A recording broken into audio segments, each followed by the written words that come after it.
5 things you must let go of after 70 to finally find peace and freedom. After 70, let go of these 5 things for a peaceful and happy life. Ladies and gentlemen, let me ask you this: what is weighing you down in life? What is keeping you tied to a past that no longer serves you in the present? Make no mistake, we all carry burdens, some visible and some hidden, things that prevent us from living with the clarity, peace, and dignity we deserve in the later years of our lives. So, let me say this: after the age of 70, it's time to let go of certain things. Not just physical clutter, those old books you'll never read again, the clothes that no longer fit, or the dusty trophies from long-gone victories, but also emotional baggage, those anchors that are holding you back from sailing freely into the years ahead. Here are 5 things you must let go of if you truly seek a peaceful and happy life after 70. 1. The illusion of approval, and how it quietly steals your freedom. You've probably heard this saying before: if you live for other people's praise, you'll die from their silence. It sounds simple, but it holds a painful truth. Many of us spend a lifetime trying to please others, believing that praise and approval are the ultimate measures of our self-worth. But what if the very need for approval is slowly robbing you of your freedom, especially as you grow older? Wanting to be accepted and liked isn't a flaw. In fact, it's part of our survival instinct that starts in childhood. Children who are cared for and loved have a better chance of thriving. But over time, this healthy desire can evolve into something more toxic, especially when it becomes the main reason we say yes, compromise our needs, or stay silent when we should speak up. By the time many people reach their 70s, they realize they've spent decades living up to others' expectations. They've said yes when they wanted to say no. They've swallowed their thoughts and feelings just to keep the peace. And while that may seem kind on the surface, deep down it can erase the very core of who they are. Take Clara, 74, as an example. She was the peacemaker of her family, hosting dinners, lending money without asking for it back, agreeing to everything her children and friends asked of her. But eventually, Clara hit a wall, not from illness, but from emotional exhaustion. Her health started to crumble under the weight of her people-pleasing. I remember clearly the first time she came into my office. Her medical tests were fine, yet she felt drained, suffered chronic back pain, and had high blood pressure. She had never once said no. She was stuck in the roles of mother, wife, and friend, and had completely forgotten about her own needs. We worked together for a year. She began journaling to understand her emotions.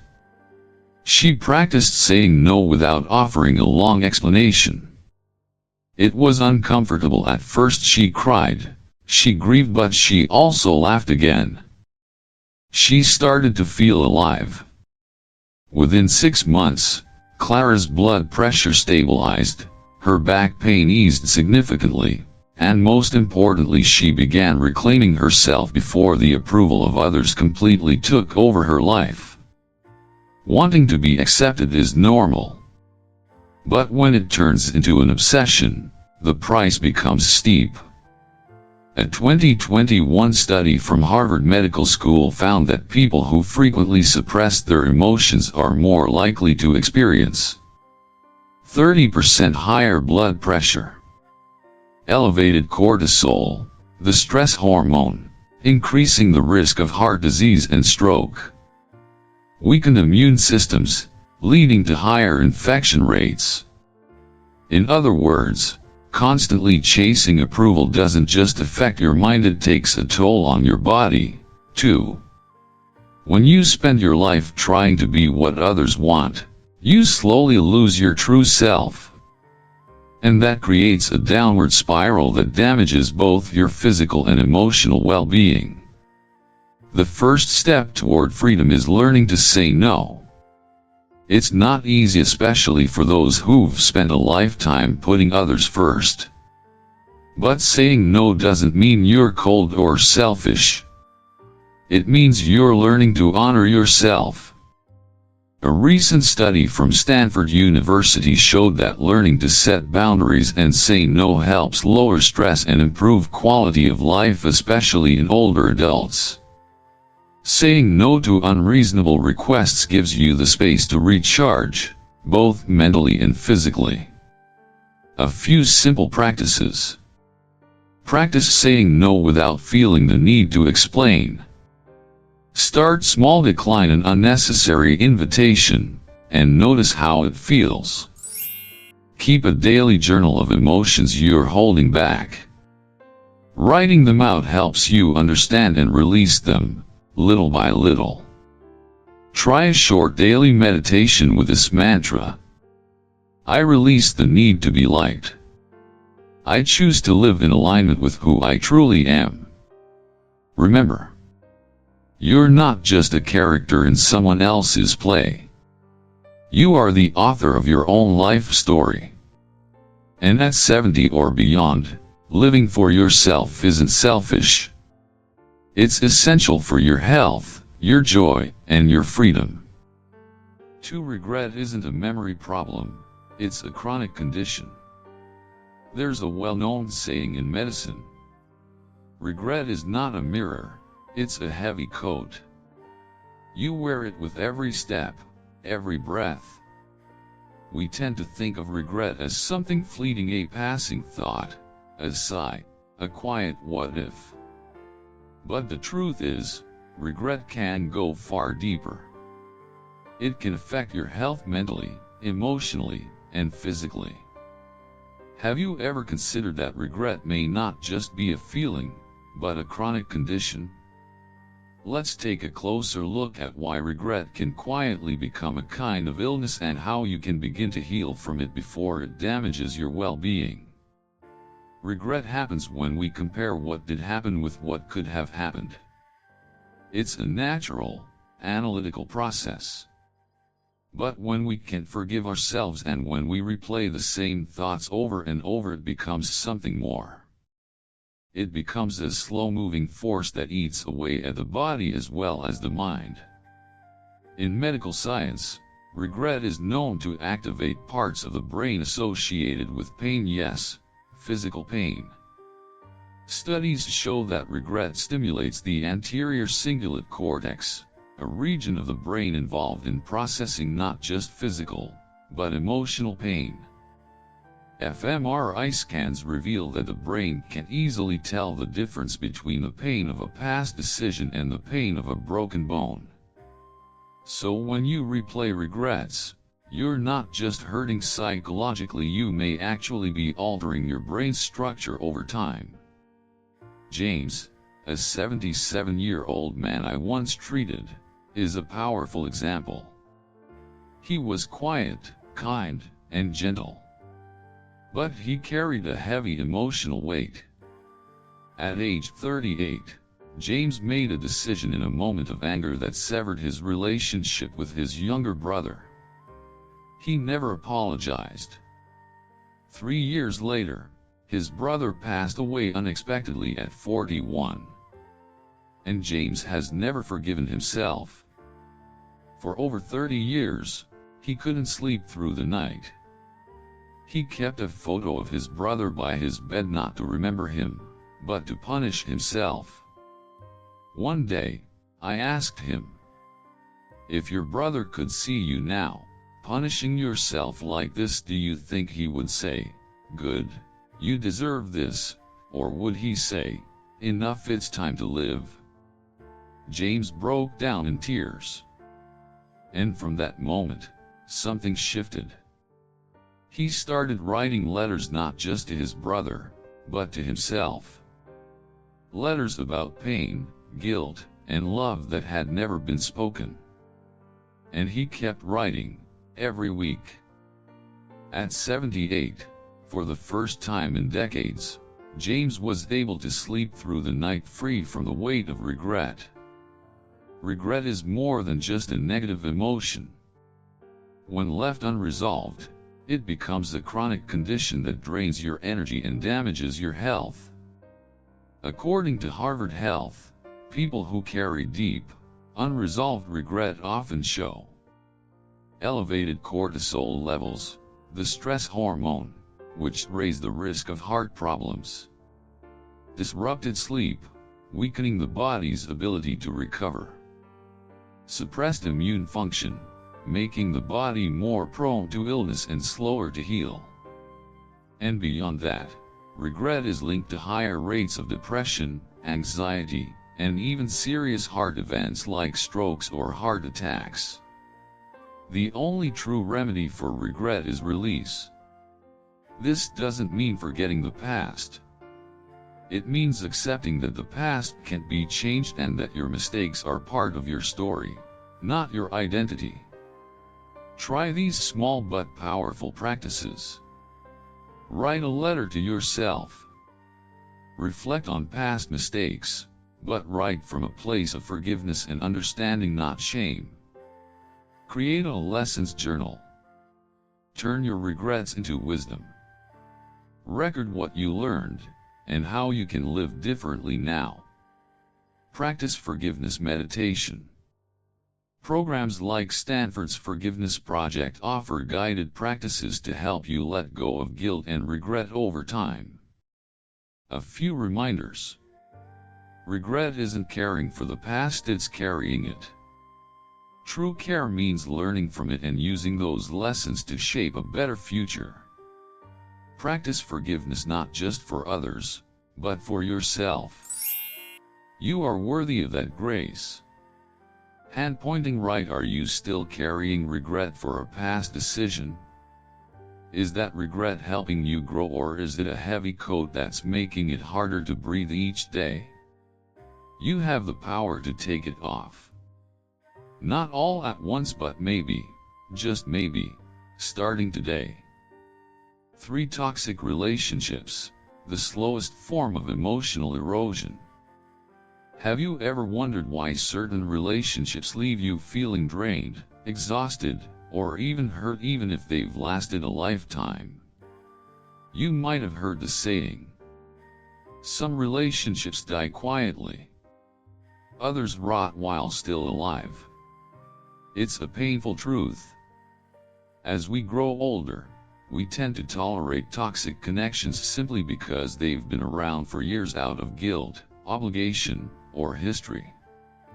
But here's a question worth asking: do all relationships deserve to be preserved? From a medical perspective, toxic relationships don't just hurt emotionally, they have serious physiological effects, especially as we age. So why can a relationship that seems harmless slowly break down our bodies? Toxic relationships often show up as chronic stress, negative interactions, or behaviors that continue over time.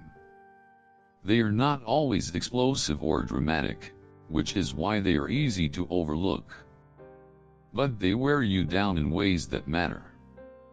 Common patterns include emotional manipulation through guilt or pressure, unspoken resentment that never gets addressed, a constant sense of obligation to meet unreasonable demands.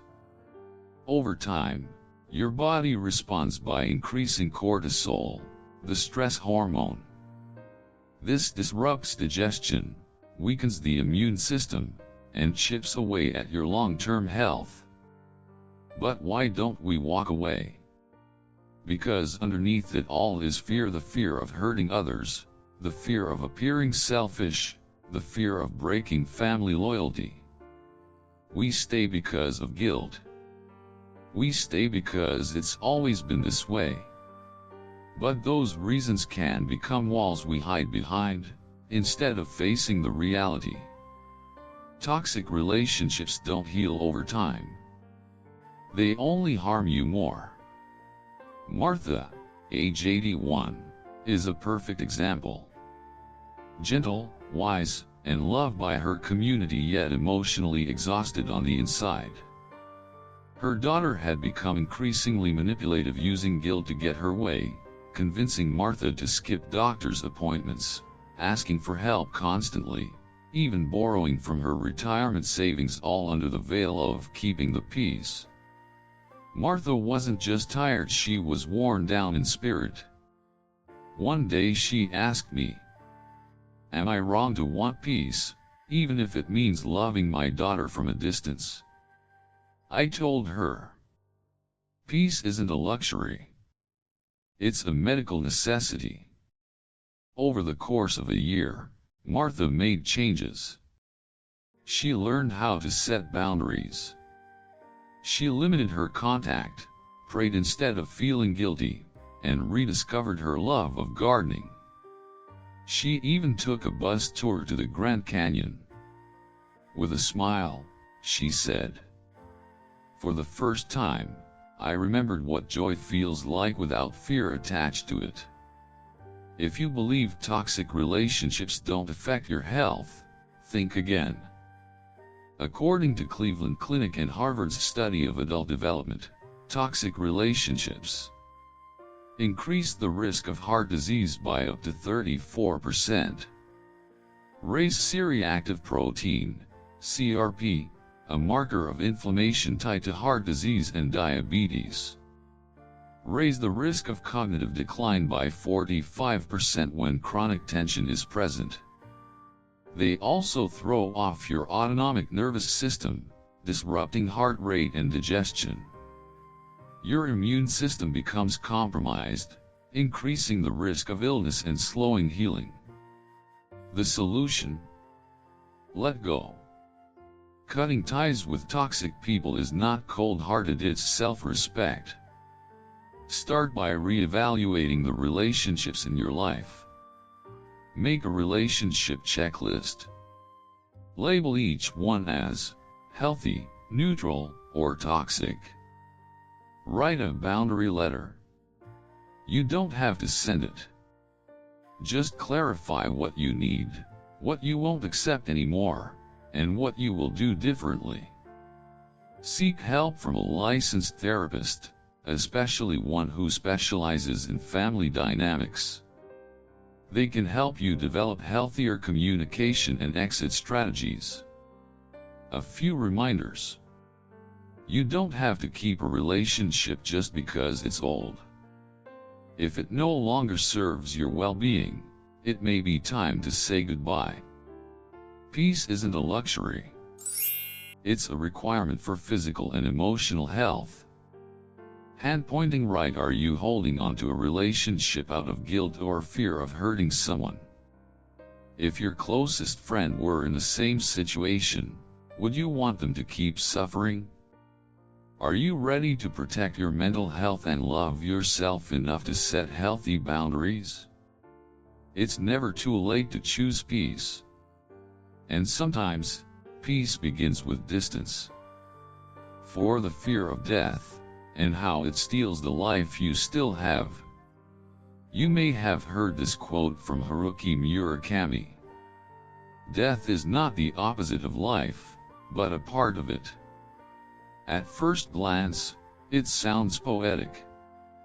But for many people, especially as they grow older, the fear of death becomes a quiet shadow that looms over daily life. You may not even realize it, but that fear might be stealing joy from your steps, dulling your days, and limiting your experience of living. But here's a hard question. Does fearing death actually help us live longer? Or does it only hold us back from truly living? Let's take a closer look at how the fear of death affects not just our emotions, but also our physical health and, more importantly, what we can do about it. The fear of death isn't just a passing emotion, it's a physiological response tied to our survival instinct. When we sense danger, our bodies naturally activate the fight or flight system to protect us. But when the threat is death, something we can't escape or fix, that response turns into chronic stress. When you constantly worry about death, your body releases higher levels of cortisol, the stress hormone. Over time, this can lead to a long list of health problems. The amygdala, the part of the brain that processes fear, stays on high alert. Meanwhile, the prefrontal cortex, the area responsible for logical thinking and decision-making, gets suppressed. This means the more we fear death, the harder it becomes to think clearly, make choices, or enjoy the present. It often shows up subtly. We stop trying new things. We play it safe. We avoid risks. And slowly, without realizing it, we shrink our lives. Evelyn, 82, had spent most of her life taking care of others: her husband, her children, everyone but herself. But in her later years, a new fear began to creep in. Not just of illness but of death, of being alone, of the unknown. She told me, "I'm scared. Scared of what's coming. Scared of being alone. Scared of dying." At first, I thought Evelyn just needed time to process that fear. But I soon realized she wasn't alone. Many older adults quietly carry that same anxiety. So we began working on changing how she saw death, not as an enemy to fear, but as a natural part of life's journey. She started taking local yoga classes, painting, and even writing her life story for her grandchildren. One day, she smiled and said, "I'm finally living again. Death doesn't scare me like it used to. It's just part of the adventure. And I don't want to miss the rest of it." The fear of death isn't just emotional, it has real, physical consequences.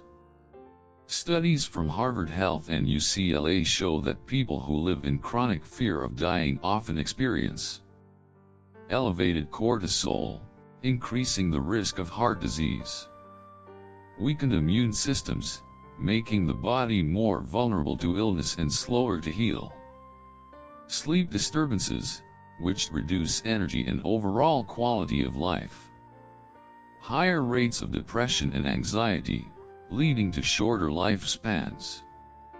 But maybe the biggest cost is this: you stop fully living. Instead of savoring your days, you brace for the worst. You avoid risks. You say no to opportunities. And real life starts to fade away. Accepting death doesn't mean giving up on life. In fact, people who accept death often live more fully and with more peace. Studies from the University of California and Oxford have shown that those who come to terms with mortality experience lower stress levels, have clearer life goals, report greater life satisfaction, often live longer, with better mental health. So what's the way forward? Action. Gentle, intentional action. You can't remove fear with logic alone, you have to replace it with purpose. A few small practices to help. Meditate on mortality. Spend 5 minutes a day imagining your life as a story, where each chapter has an ending and that's okay. Write yourself a letter of forgiveness. Put your fears and regrets on paper, then leave them there. Try something new this week.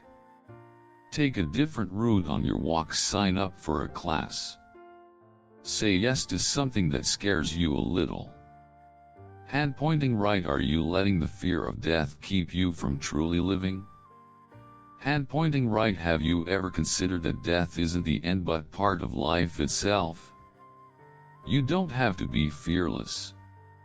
But you can choose not to let fear define your final chapters.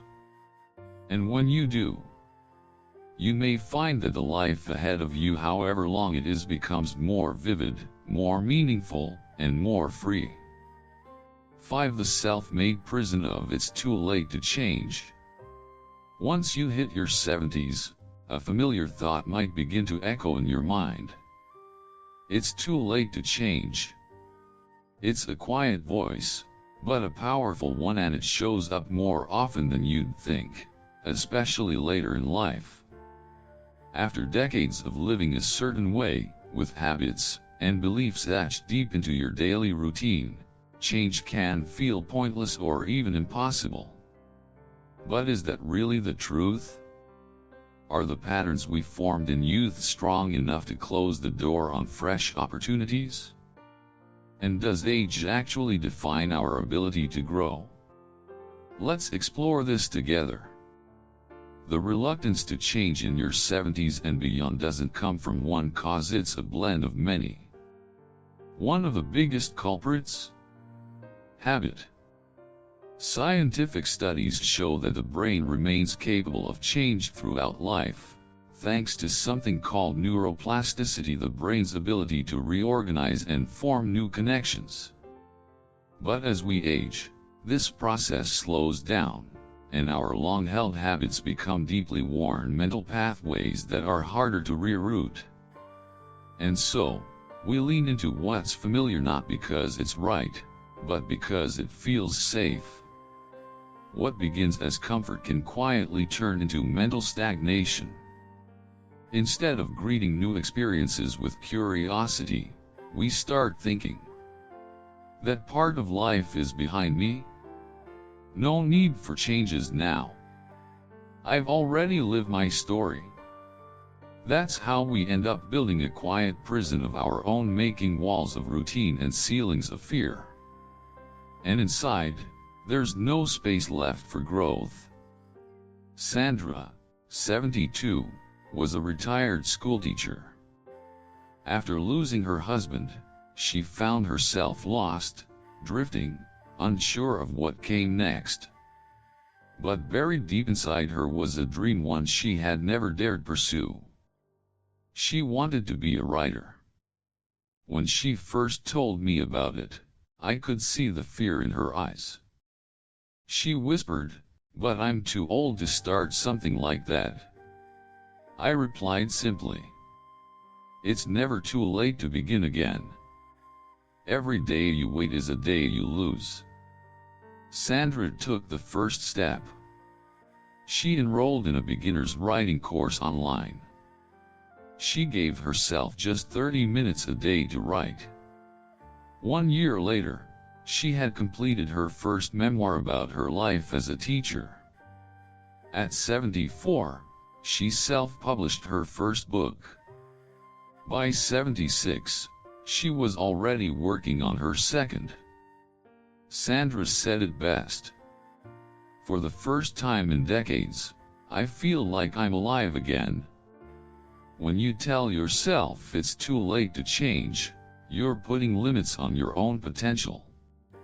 Research from Harvard and UCLA shows that learning new skills in your 70s can improve brain function, increase mental flexibility, and reduce the risk of Alzheimer's. On the flip side, staying stuck in old routines is linked to depression, anxiety, insomnia, and even shorter life expectancy. People who believe it's too late often suffer from weakened immune systems, higher risk of heart disease, greater mental fatigue and emotional withdrawal. Stagnation affects more than your outlook, it impacts your body too. So, what's the way forward? Start small. The only way to break out of the prison of too late is to take the first step, no matter how tiny. Try something you've never done before. A new hobby. A fresh routine. A different perspective. Set a 5-year personal development plan. Yes, even at 70 or 80. Having a goal, even a bold one, can add meaning to your days and help you grow stronger with each passing year. practical tips. Start a new habit. Try painting, dancing, taking a tech class, or learning a language, anything that gets your brain and heart moving. Create a 5-year vision plan. Write down where you want to be in 5 years. Break it into weekly or monthly steps. It's never too late to plan forward. Embrace discomfort. Growth doesn't feel easy. But if something feels unfamiliar or hard, that's a good sign you're stretching yourself. Hand pointing right. Are you living inside a self-made prison of too late? Hand pointing right. Do you believe you no longer have enough time to try something new? Hand pointing right. What would you do differently if you knew that every day you hesitate is a day you lose the chance to grow? Here's the truth. You're not out of time. You're just at the start of a new chapter. So, let me ask you, honestly, what are you still holding on to that no longer serves you? Is it the need for everyone's approval? A regret that's been quietly eating away at your joy? A relationship that only brings guilt and fatigue? A fear of death that keeps you from fully living?